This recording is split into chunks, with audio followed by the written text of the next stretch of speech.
તો કલાકાર કોલેબમાં આજે આપણી સાથે છે પાઘડાળ જયદીપભાઈ. 89.6 FM રેડિયો રાજકોટમાં આપનું સ્વાગત છે જયદીપભાઈ. આપનો ખૂબ ખૂબ આભાર પ્રિયાંકભાઈ અને રેડિયો રાજકોટનો કે જેઓએ મને એક ઉગતા ફૂલ કહી શકાય એને એક નવું પ્લેટફોર્મ પૂરું પાડવાની આ ઝુંબેશ ઉપાડી છે. Thank you so much. તમારો નાનો એવો એક પરિચય આપશો અને પછી આપણે વાતોનો દોર આગળ વધારીએ. મારું નામ જયદીપ પાઘડાળ છે. અમરેલી જિલ્લો એ સંત મૂળદાસની ભૂમિ રહી છે. એ જ મુજબ ખડખડ ગામ એ સંત વેલનાથની ભૂમિ રહી છે ને એનો હું વતની છું. અને સાથે સાથે મારો જે એજ્યુકેશન અને સાહિત્ય અલગ અલગ ક્ષેત્ર છે, પણ તોય મને સાહિત્ય ક્ષેત્રે થોડો રસ છે અને મહાદેવની કૃપા છે જેથી બોટાદથી પ્રકાશિત થતા ગુજરાત સત્તા ન્યૂઝપેપરમાં મારી કોલમ ચાલે છે છેલ્લા 6 મહિનાથી પ્રેરણાની અટારી નામે. એ ઉપરાંત તાજેતરમાં જ અમે ગુજરાત સ્થાપના દિવસ નિમિત્તે એક ટંકાર મેગેઝિન શરૂ કરેલું છે 3 જણા સાથે મળીને, જેની અંદર અમારો હેતુ એ છે કે નવોદિતોને એક પ્લેટફોર્મ મળે, સાથે જ એવા વ્યક્તિઓ કે જેઓ ખૂબ સરસ લખી રહ્યા છે પણ એને ક્યાંક પ્લેટફોર્મની ખામી છે તો એ લોકોને પણ એક પ્લેટફોર્મ મળે. ચોક્કસ જયદીપભાઈ, આપે વાત કરી, આપ સરસ મજાનું કામ કરી રહ્યા છો અને આપે ઉલ્લેખ કર્યો મહાદેવનો.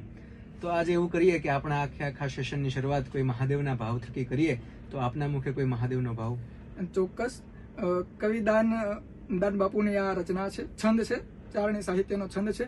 ભપકે ગણ ભોત ભયંકર ભોતડનાથ યદંકર તે નકતે ભણકે તડયંબર બાદાય બંકર ગાજત જંકર પાહ ગતે ડમરુય ડડંકર બાહ જટંકર શંકર તે કૈલાસ સરે પરમે રમોદ ધરે પશુપારણ કામ પ્રજારણ નાચ કરે જે કામ પ્રજારણ નાચ કરે અદતાડ મૃદંગ હુકટ હાકટ ધાકટ દીકટ નાદ ધરે દ્ર દ્રાહ દીકટ વિકટ દોકટ ફટ ફરંગટ ફેર ફરે દદડે નર ધોમ દધાકટ દીકટ ઘેંગટ ઘોર કૃતાર ધરે પરમે હર મોદ ધરી પશુપારણ કામ પ્રજારણ નાચ કરે જે કામ પ્રજારણ નાચ કરે.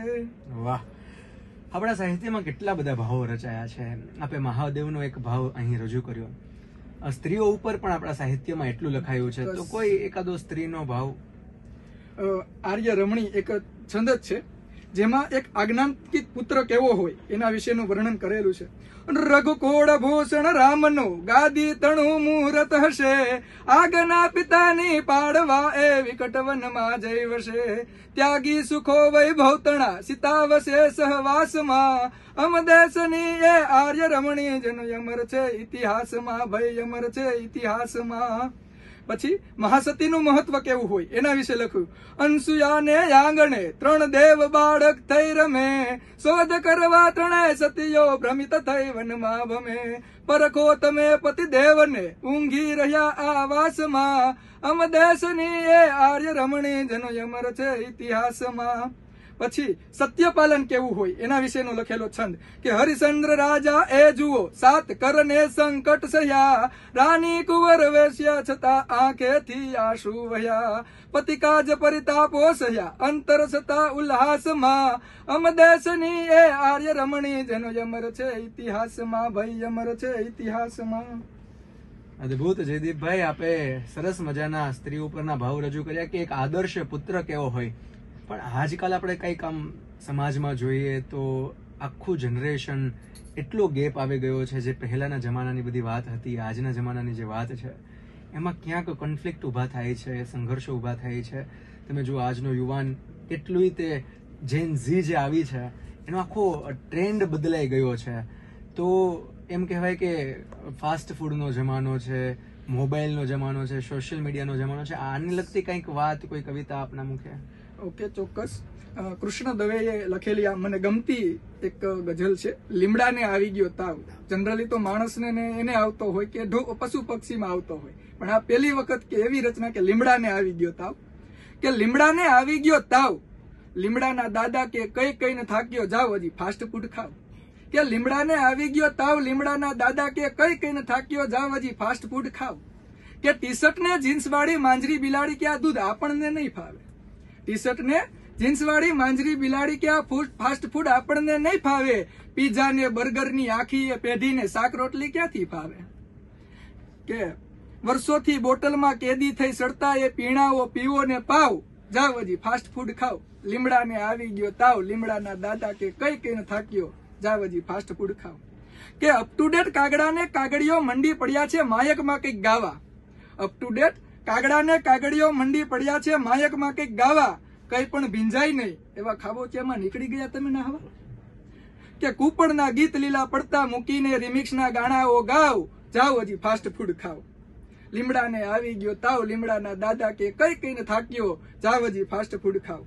કે કાન એ કઈ થૂકવાનો ખૂણો નથી, કાન એ કઈ થૂકવાનો ખૂણો નથી, કે નથી પેટ કોઈનો ઉકરડો, આપણા આ ચહેરા પર બીજાના નકશાને કરી જાય ઉજરડો.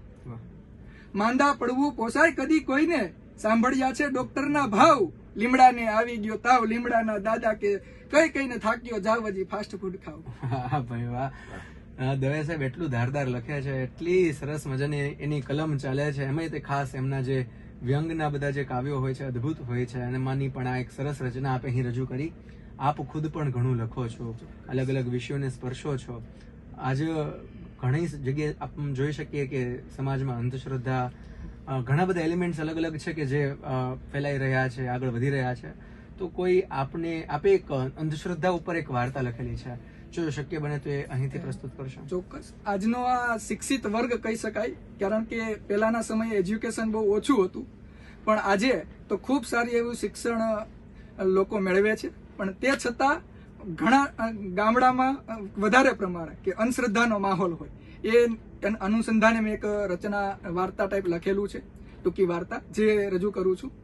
એક નાનકડો એવો પરિવાર હતો, જે પરિવારની અંદર એક માતા પિતા, એમના 2 સંતાન, એના વૃદ્ધ માતા રહેતા હતા. આ બધો પરિવાર એકવાર રસ્તે મુસાફરી કરી રહ્યો હતો, અને આ સમયે બરાબર તેઓ જે માર્ગે જઈ રહ્યા છે કાર લઈને, તેની આડી એક બિલાડી પડે છે. આ દ્રશ્ય જોઈને કારમાં બેઠેલા એ વૃદ્ધ માજી બોલે છે, બેટા ગાડી થોભાવી દે.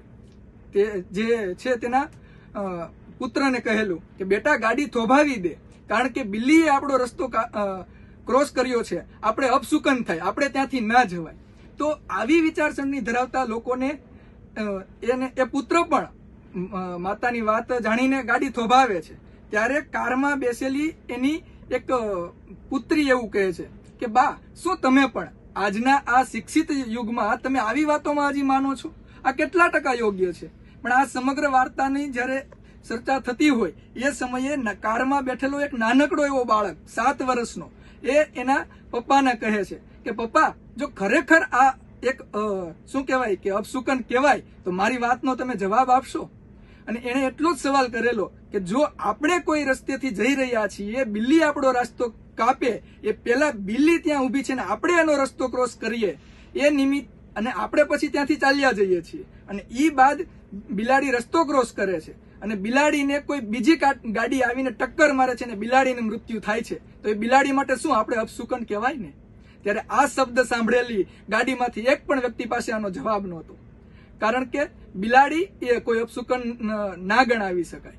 કારણ કે ઘણી વખત આપણા ગયા પછી એનું પણ મૃત્યુ થઈ જતું હોય છે. અને આ જે વાર્તા સાંભળી રહ્યા છે લોકોને એટલો જ પ્રશ્ન કે જો તમે આ વાર્તા સાંભળ્યા પછી હજુ પણ બિલાડીને અપશુકન માનતા હોય તો એ કહેજો કે બિલાડીનું મૃત્યુ થાય તો એના માટે તમે પણ અપશુકનિયાળ થયા કહેવાય ને. ચોક્કસ. હવે ખૂબ એક સરસ મજાનો મેસેજ આ વાર્તા થ્રુ આપ્યો છે. બસ આમનામ અવિરત તમે લખતા રહો, સમાજમાં કંઈક ને કંઈક સારી એવી પ્રવૃત્તિ કરતા રહો, એવા ભાવ સાથે અમે 89.6 FM રેડિયો રાજકોટ આપને અઢળક શુભેચ્છાઓ પાઠવીએ છીએ. જયદીપભાઈ, thank you so much for coming. ખૂબ આભાર.